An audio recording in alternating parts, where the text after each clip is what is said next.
Healthy, Schmelthy. Yeah. Healthy Schmelthy. Yeah. Healthy Schmelthy. Yeah. Hey there, welcome to Healthy Schmelthy, the fanciest, schmanciest public health podcast in the digital airwaves, coming to you live from my mouth into your ears.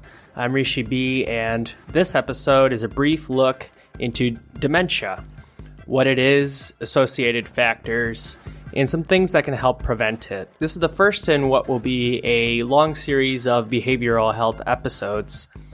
And later on, I'll also give a status update on the GOP's Affordable Care Act, aka Obamacare, Repeal and replacement. Trumpcare, where they at, Doe? What they at, Doe? Before we start, full disclosure, I like to be open with all you guys. I have a master's of public health. Second disclosure, I work in the healthcare industry. And lastly, just because I'm opening up with you guys, I'll just let you know, I did wet my pants up until pretty late, 7th grade. I think that was around the last time. I got my act together, you guys. I got my pant wetting together. Hey, this isn't about my wet pants. Let's get into dementia. But before we get into it, a word.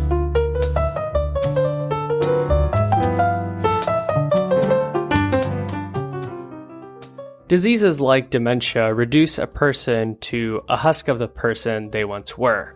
When things like this come up in conversation, for example, dementia or people being in a coma or being unresponsive due to some medical condition, when people talk about this in conversation, they say, just let me go. If that happens to me, if I'm a vegetable, just kill me. And to be honest, I was one of these people too. But then recently, I knew someone who passed away due to complications with dementia. And I can say, seeing what that person went through and seeing what that person's loved ones went through while that person was struggling, it's a lot different when you're talking about this kind of stuff in reality versus when you're talking about it in hypothetical. Now, just forgetting the legality of euthanasia, this isn't what this conversation is about.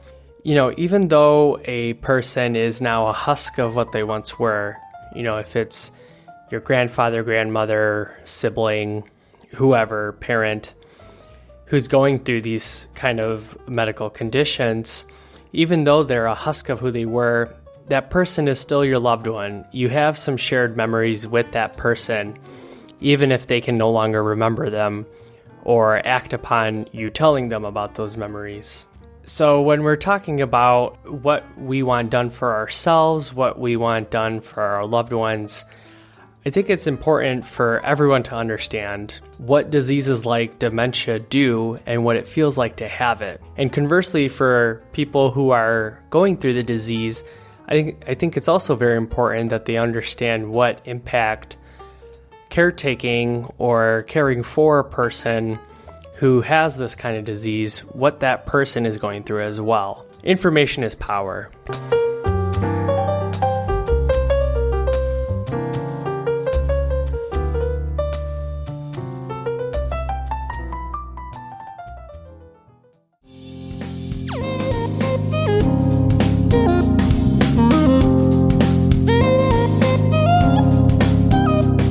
Let's talk about what dementia is.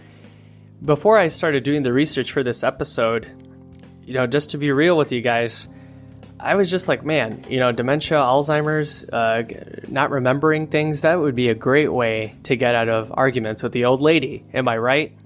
But, you know, it's a lot more serious than that. Let's get into dementia and what it can do and what its impacts are. So dementia and Alzheimer's are often confused together, but they are different. Dementia is a general term for a decline in mental ability, which is severe enough to interfere with daily life. So dementia is often incorrectly referred to as senility or senile dementia. And so this kind of connects to a common colloquial thought that dementia is just part of serious mental decline and it's just a normal part of aging. But it is a serious disease. There are things that you can do to prevent it. Just kind of putting it to old age is denying some of the things that you can do to help prevent it. So dementia is kind of a general term for decline. Alzheimer's is a specific type of dementia that causes memory loss and impairment in important mental functions. So although they're different, Alzheimer's makes up 60 to 80% of dementia cases, and Alzheimer's is the 6th leading cause of death in the United States.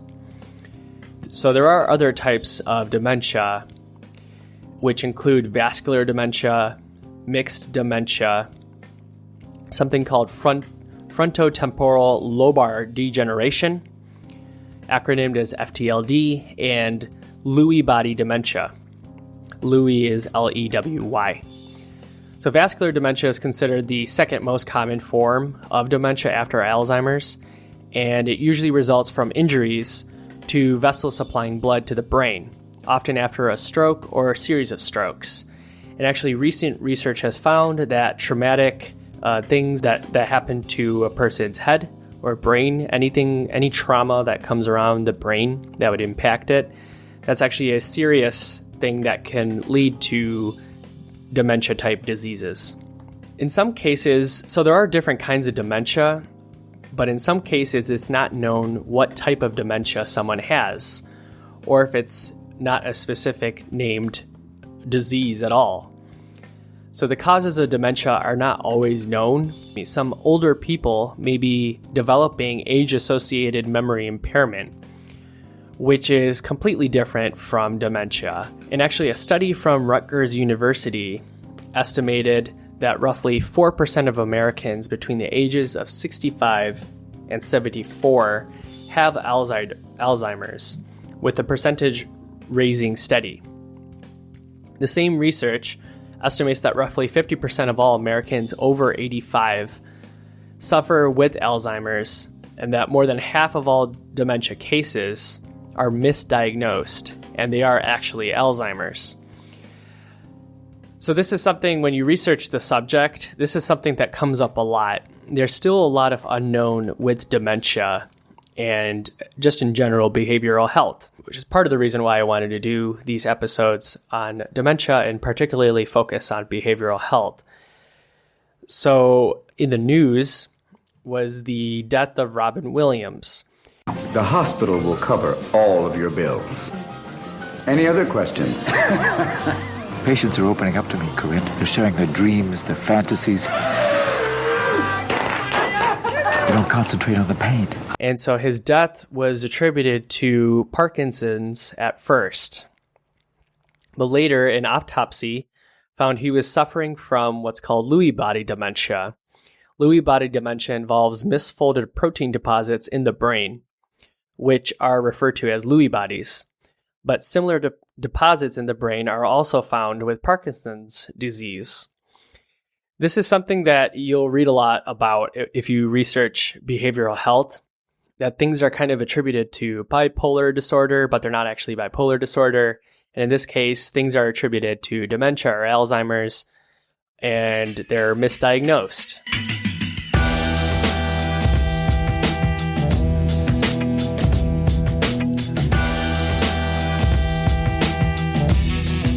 So what are some signs that someone is going through dementia? So the first sign is mild cognitive impairment to heavy decline in cognitive ability. So what this means is pronounced memory loss and inability to recall things that happen within a day. And then you'll have sudden spurts of remembering specific things from the past.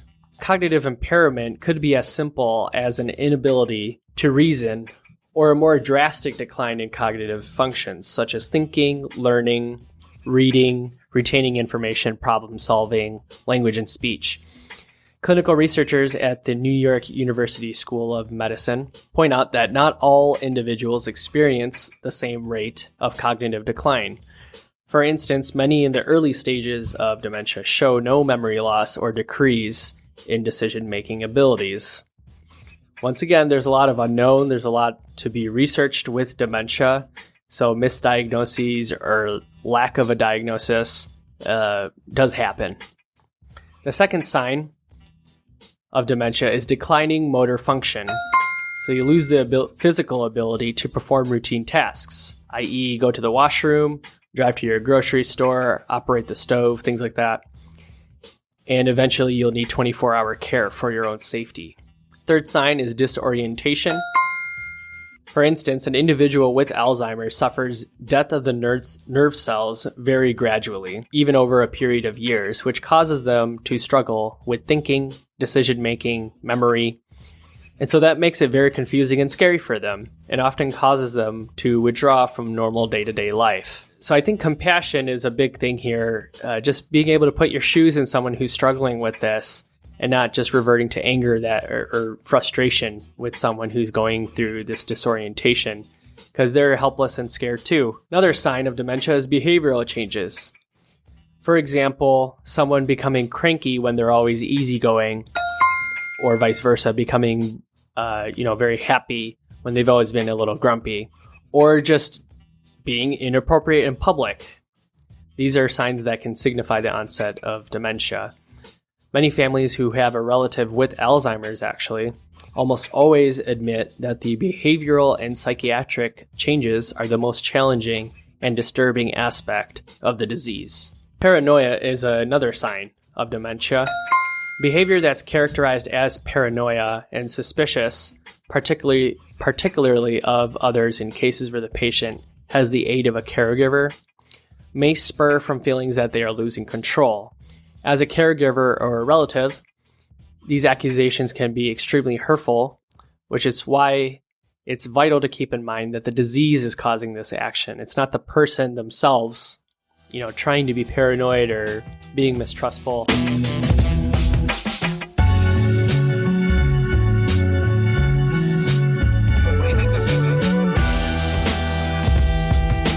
Another sign of dementia is disorganization. Difficulty with planning and organizing is a common early warning sign of dementia. For instance, an elderly person may suddenly have difficulty planning their grocery shopping. This is actually something that I hear a lot about colloquially from people who have people in their families suffering with dementia. A lot of times the early warning signs came from them going on a routine thing or doing something routine activity, and they weren't able to do that. Although the exact cause of Alzheimer's isn't totally clear, the disease damages and kills brain cells, leading to fewer cells and fewer healthy brain connections among surviving cells. Another sign is hallucinations. The perception of believing in false things, people, memories, details, and events. So it's important to keep in mind that a hallucination is not the same as a delusion, because a hallucination actually involves senses. So people suffering, for example, with Alzheimer's can actually feel, hear, see, taste, or smell things that don't actually exist. Lastly, this is something that I've been reading about more recently. Inappropriate sexual actions. For instance, removing clothing, exposing oneself in public, or touching and saying tasteless things to strangers and caregivers. For instance, a patient may become sexually disinhibited, or aka bold, as damage becomes more severe in the brain's frontal and temporal lobes, which is the area that manages control response. Once again, this comes with a caregiver, healthcare provider's understanding of the disease, because it can be very frustrating, I imagine, dealing with someone who's displaying inappropriate sexual actions, displaying hallucinations, paranoia, things like that. But if you understand that it's coming from the disease and not this person, then that can help you in resolving these kind of issues.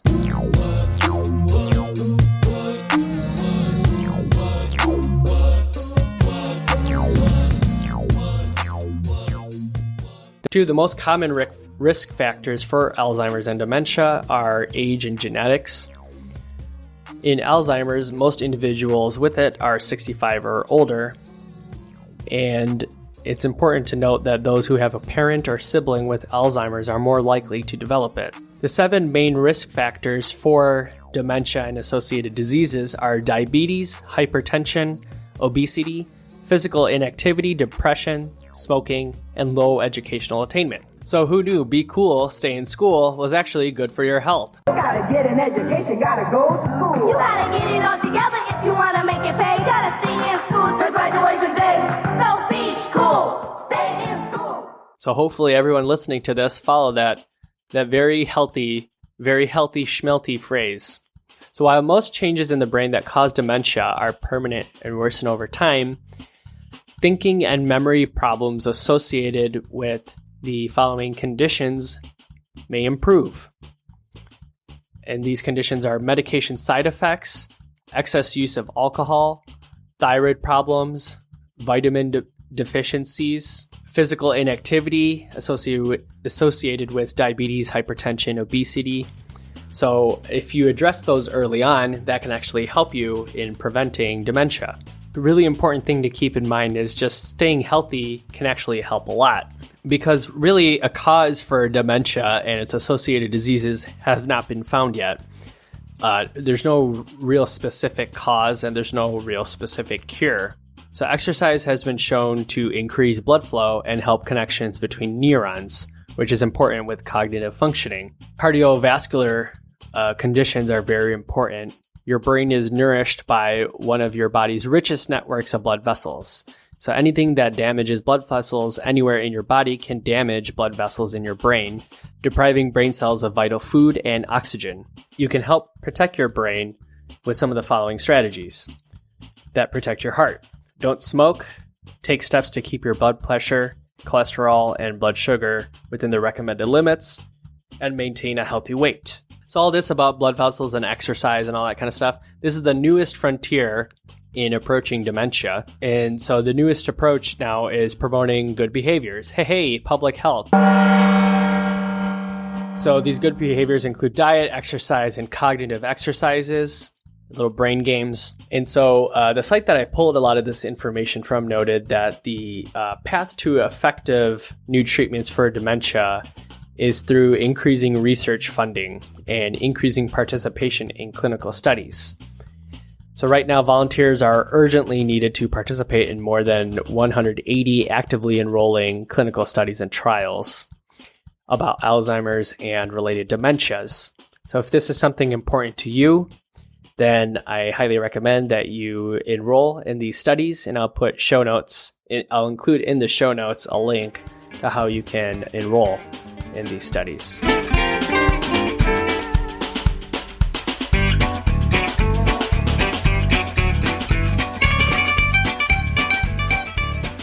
So that was a lot about the disease of dementia and factors about it, what you can do to help it, what you can do to fight it. I mentioned earlier that inappropriate sexual activity is associated as a symptom of dementia. And so as a healthcare provider, you kind of have to figure out what you do to respond to that, because obviously it's not appropriate, but at the same time, it's from a disease. It's not necessarily coming from the person themselves. And I was reading an article from Toronto about this subject. People who put together this article, which I'll include in the show notes, they found that health practitioners in the area often respond in punishing ways to sexual activity, specifically talking about residents in senior care homes. So when we see people living with dementia and sex linked in the media, it tends to be in high-profile cases of alleged abuse. One example is the trial of Henry Rayhorns, an Iowa lawmaker found not guilty of sexually abusing his wife, who at the time was living with dementia in a nursing home.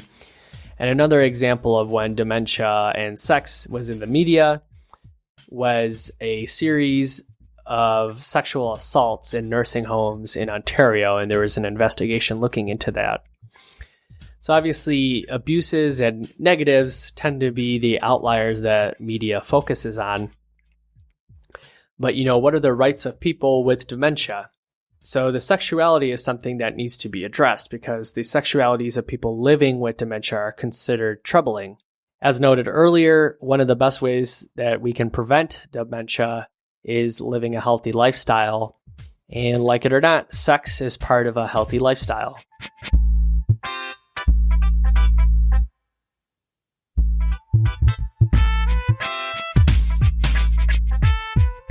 Lastly, what I wanted to touch on with dementia was the movie Still Alice, which I watched recently, starring Julianne Moore as Alice, who was progressively through the movie facing symptoms of Alzheimer's and eventually gets the disease all the way. And the movie tracks her regression through the disease and also how it impacted not only her, but also her family.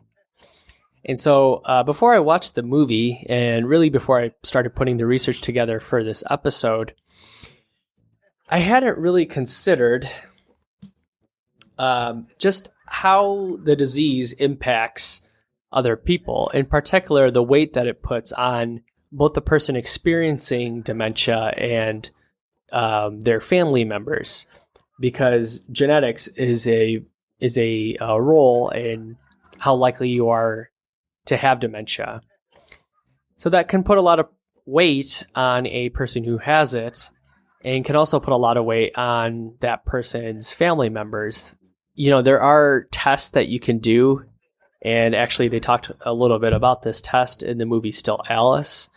So if you know your parents or you have dementia in your family, it could be important to look into the tests because something I hadn't really thought about before this movie, actually, and I see that this is confirmed in some of the other websites that I use to pull together information. Educated people have a harder time because they find intuitive ways to get around their problems that they're facing from the symptoms of dementia before they reach out to healthcare professionals. So early diagnosis and information and treatment from a healthcare provider is very important. As noted earlier, a lot of the risk factors with dementia include a lot of healthy body kind of stuff. So diabetes, hypertension, obesity, physical inactivity, low educational attainment. Just being a healthy person can help prevent it. And so if you're someone who is facing these problems and you're finding ways to get around your problems rather than address it with a doctor, you could be doing a lot more harm to yourself and your family, because your family members may have that increased chance of getting dementia, and you're preventing them from doing what they need to do on their end to help themselves. And talking again about the weight of having dementia, so Julianne Moore's character in Still Alice, she was a professor who was respected for her education and knowledge. And after she found out she had the disease, she didn't know what the next thing that she'll forget would be. And I can't imagine living through like that. You know you have something wrong with you, but there's very little you can do about it. And everything that's important to you, you're going to forget. You're no longer going to have that anymore. And that's just really sad.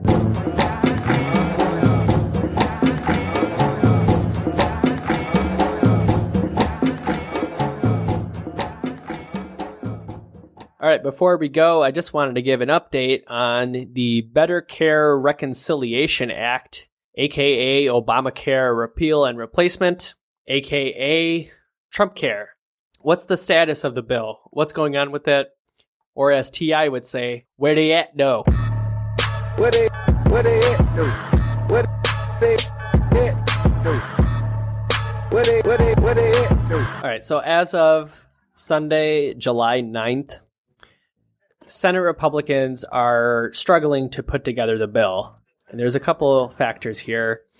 So what's turning out to be a very important factor in the lack of support with the bill and the lack of Republicans getting around the bill was that the base of the bill was put together in a largely secretive process, which excluded many legislative people.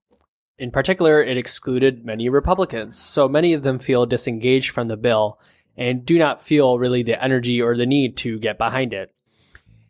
One person in particular is having mixed emotions about Trumpcare, and wouldn't you know that, that's Trump himself. So the president hasn't been able to rally the base to get behind the bill, and he's put out many contradictory statements. On the one hand, he'll say that the bill is great and it's the best healthcare bill you'll see. And then on the other hand, it let loose that he called the bill mean. I'm not really sure that it got let loose, or if, classic Trump, he wasn't really caring who was listening to what he was saying. The gist here is that no one with a large public format will get behind the bill and support it. And it, from the public's perspective, it's looking like the GOP has a lot of infighting over the bill. And wouldn't you know it, they are. Even to the extent that earlier today, once again, today is, when I say today may not be your today. Today, for me, talking to you right now, is Sunday, July 9th.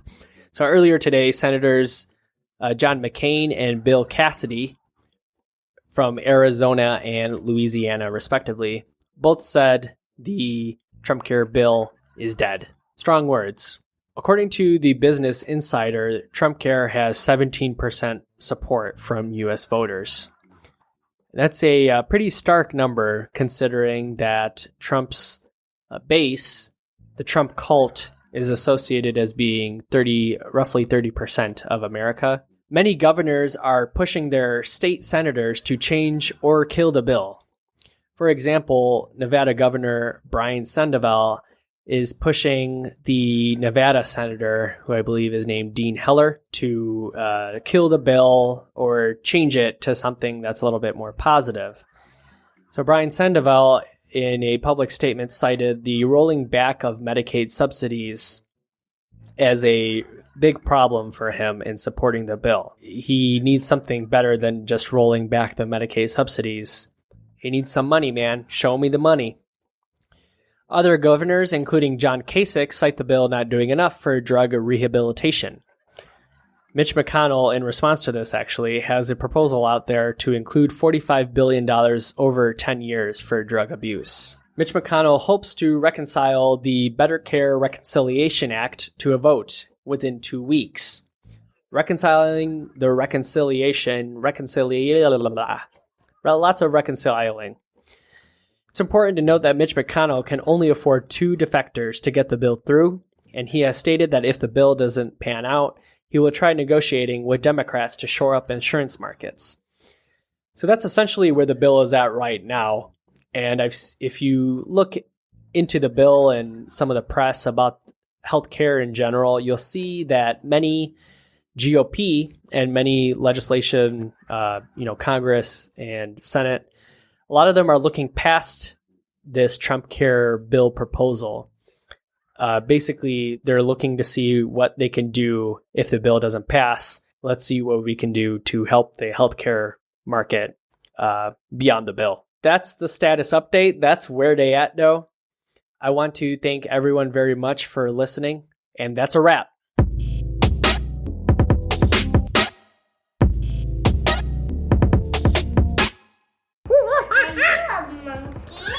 No, I'm a mamu. You're a mamu? Yeah. Are you a monkey? I don't want to be a monkey. I want to be a pig.